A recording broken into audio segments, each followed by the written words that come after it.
Assalamu alaikum, dear students of class 12th. Our today's topic for discussion is a poem titled An Elementary School Classroom in a Slum. An Elementary School Classroom in a Slum, page 93, text Flamingo.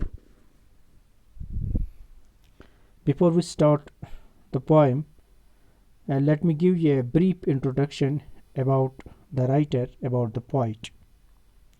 Dear students, Stephen Spender is the writer of this poem. Stephen Spender was born in 1909 and he died in 1995. He was an English poet and an essayist. He left University College, Oxford without taking a degree and went to Berlin in 1930. Spender took a keen interest in politics and declared himself to be a socialist and pacifist. Books by Spender include Poems of Dedication, The Age of Being, The Creative Element, The Struggle of the Modern, and an autobiography, World Within World. In an elementary school classroom in a slum, he has concentrated on themes of social injustice and class inequalities. Dear students, let me give you a brief introduction about the poem, that is An Elementary School Classroom in a Slum. The poem written by Stephen Spender describes the social inequalities which are prevailing in society. In the poem, he describes the condition of the students of an elementary school which is situated in a slum area. The poet wants to draw the attention of everyone towards these kids so that their life can be improved and they may get trained to become good citizens rather than criminals. Now, before we start the poem, we are being asked a question. That is, before you read, have you ever visited or seen an elementary school in a slum? What does it look like? Yes, I have visited in an elementary school in a slum. Yes, I have visited in an elementary school in a slum. The school was in shabby condition, it was in poor condition, it was in pitiful state, it is dingy and neglected classrooms were devoid of even basic facilities, basic amenities like fan, like lights, like free ventilation. The walls of the classroom were as shabby, malnourished, and disinterested as the students sitting in their enclosures chairs. Now let's start the poem. First stanza. Far, far from gusty waves these children's faces, like rootless weeds, the hair torn round their pallor. Far, far from gusty waves these children's faces, like rootless weeds, the hair torn round their pallor. The tall girl with her weighed down head, the paper seeming boy with rat's eyes, the stunted, unlucky hair of twisted bones, reciting a father's knowledge disease, his lesson from his desk at back of the dim class, one unnoted, sweet and young, his eyes live in a dream of squirrel's game in tree room other than this. This is first stanza. Far, far from gusty waves these children's faces, like rootless weeds. The hair was torn round their pallor. The tall girl was with her weight down her head. The paper seeming boy with rat's eyes, the stunned unlucky hair of twisted bones, reciting a father's gnarling disease, his lesson from his desk at the back of the dim class, one unnoted sweet and young, his eyes live in a dream of squirrel's gram in tree from other than this. Dear students, here are some words, difficult words. Let me tell you the meaning of these difficult words. Our first word is our first word is it is gusty. Gusty waves means breezy winds. Gusty waves means breezy winds. Pallor. Pallor means pale or dull face. Pale. Pallor means pale or dull face. Pallor. Pallor. Pallor means pale or dull face. Stunted. Stunted means not fully grown due to malnutrition. Stunted means not fully grown due to malnutrition. Stunted. Now there is corlet. It is knotlet. Knotlet means knotted or rough. Weeds means unwanted plants that grow on their own. That grow on their own. Again, let me tell the meaning of these words. Gusty waves means breezy winds. Pallor means pale or dull face. Stunted. It is stunted. It is stunted. Not fully grown due to malnutrition. And there is another word that is knotlet, means knotted or rough. Knotlet means knotted or rough. There is another word that is weeds. Weeds means unwanted plants that grow on their own. And there is another word that is paper seeming boy. Paper seeming boy, that means very thin boy. Very thin boy as a sheet of paper. Very thin boy as a sheet of paper. Seeming boy means very thin boy as thin as a sheet of paper. So these were the words in this stanza. Let me explain this stanza.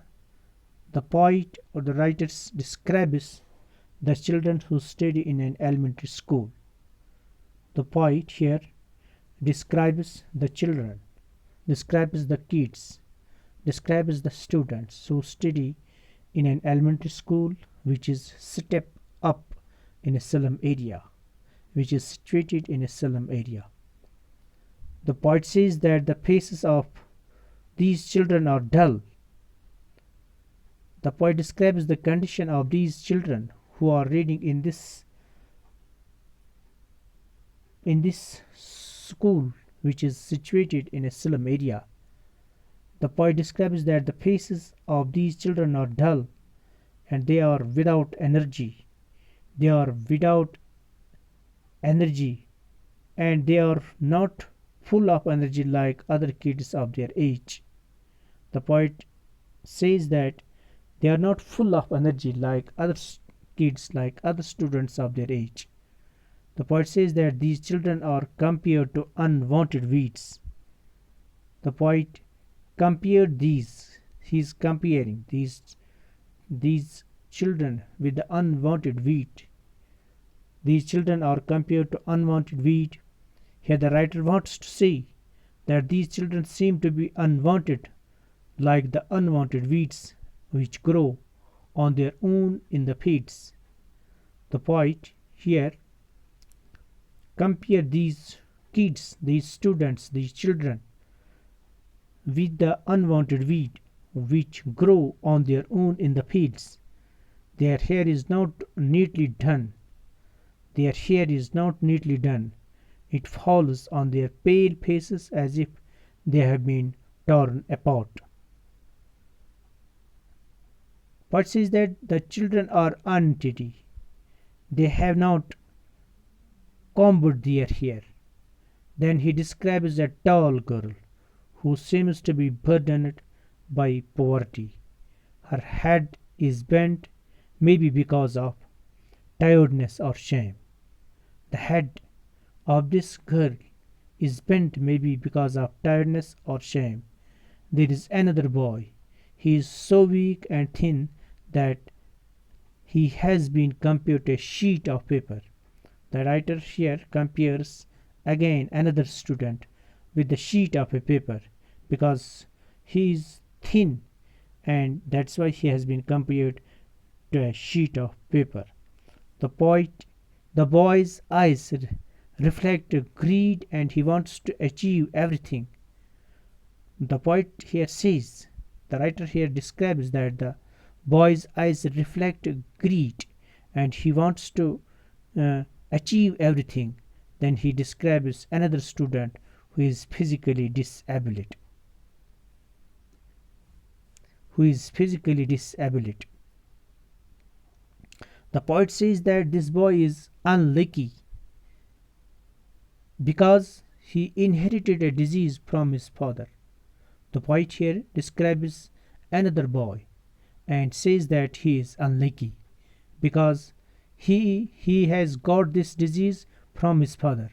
That means he has inherited a disease from his father, due to which he has a deformed body, right? Instead of getting any facility from his father, he has received a disease in heritage. This is bad luck and this is unfortunate. The poet says that this is unfortunate. This is his unfortunateness that he has got a deformed body because he got a disease from his father, due to which he has a deformed body. Instead of getting any facility from his father, he has received a disease in heritage. This disabled boy is sitting on his bench and is reciting his lesson. Right? Describes this, the writer, the poet describes this student, this disabled boy, that he is sitting on his bench and is reciting his lesson. At the back of the class, in a dim, dark area, was a small boy who was not able to, he was not visible to the poet.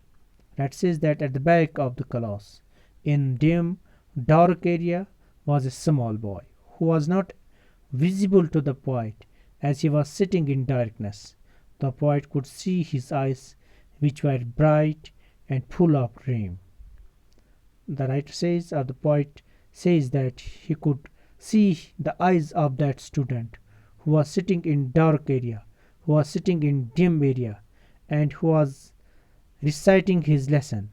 The poet could see his eyes, which were bright and full of a dream. He was not paying attention to the class. He was not paying attention to the class. It seems as if he was rather interested in playing with squirrels in the tree house. In this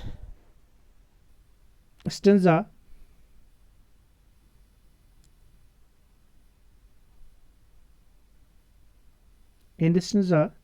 the poet, the literary devices which are used here, that is simile. Children, simile. Here are the literary devices, that is simile has been used here, as can be seen in these words, that is children are compared with the rootless weeds. Here the literary device simile has been used. Children are compared with rootless weeds, right? Rootless weeds. And now another literary device which has been used in this stanza is, that is metaphor. That is, boy is compared with paper as he is thin. Paper seeming boy. Boy has been compared with paper as he is thin. And then there is repetition, that is use of for. This is repetition. That means use of for to stress on the distance. Now next is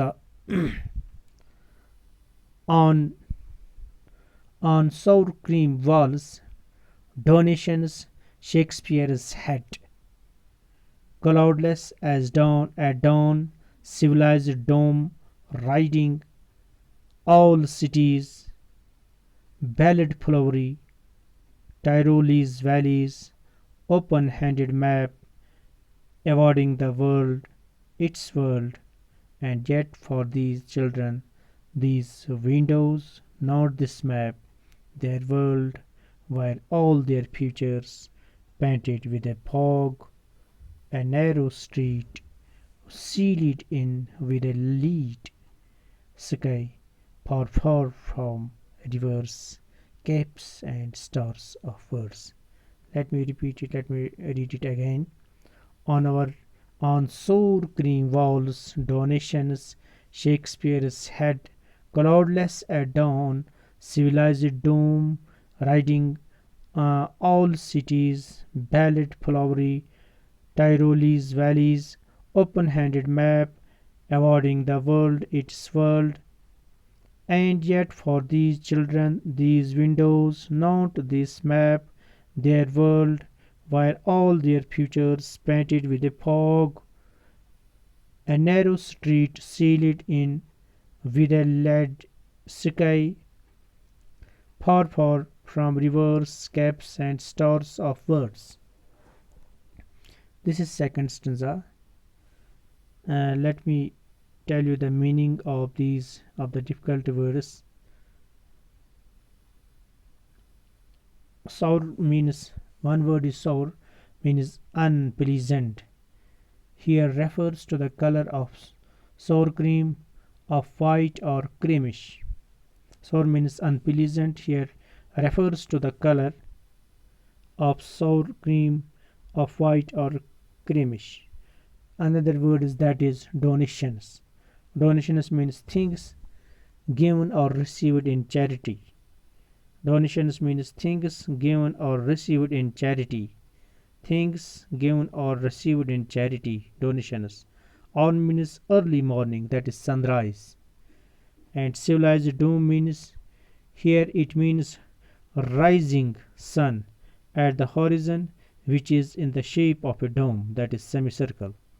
Civilized dome means, here it means rising sun at the horizon, which is in the shape of a dome, that is semicircle. Tyrolese. Tyrolese means, Tyrolese valley means a beautiful ice-free valley in Austria. A beautiful ice-free valley in Austria. Now there is another word, that is sealed. Sealed means shut or locked. Another word is late, that here it means dark future of kids. Now caps. Caps is another word. Caps means a large piece of land that sticks out into the sea from the coast. A large piece of land that sticks out into the sea from the coast. These were the meaning of the difficult words. Now stanza second. of sour cream walls, donations. Shakespeare's head, cloudless at dawn, civilized dome, riding all cities, ballad flowery, Tyrolese valleys, open-handed map, avoiding the world its world. And yet for these children, these windows, not this map, their world, where all the features painted with a fog, a narrow street sealed in with a lead sky, far from rivers, caps, and stars of words. Dear students, here the poet describes the walls of the school. Here the poet describes the walls of the school. They are cream in color, like the color of sour cream. This means that the walls were not clean. The walls of that school are not clean. They have they have not been painted recently. They have not been painted recently. The walls are covered with different charts and images that must have been donated by different people. There is a picture of Shakespeare on the wall. His head, which is bald, looks like the rising sun at the horizon. At the time of daybreak, the sun is rising at the horizon and is semicircular like a dome shape. It seems to be behind. It seems to be behind all the cities. There is a picture of the famous Tyrolese valleys, Tyrolese valleys, which has beautiful flowers. There is a picture of famous Tyrolese valley, which has beautiful flowers. There is the image of a map, which helps us all in its own way. But for these children, the map of the world is irrelevant because the slum where they live in is different from what it is shown in the map. Their world is only what they see out of the window, out of the classroom, the slum. Their future is full of darkness. Their future is compared to a narrow street, which means that there is no wide scope available for their future growth. These children are far away from the radiant light of knowledge and education. Here now the literary devices are metaphor. Walls are described to be dull as sour cream walls.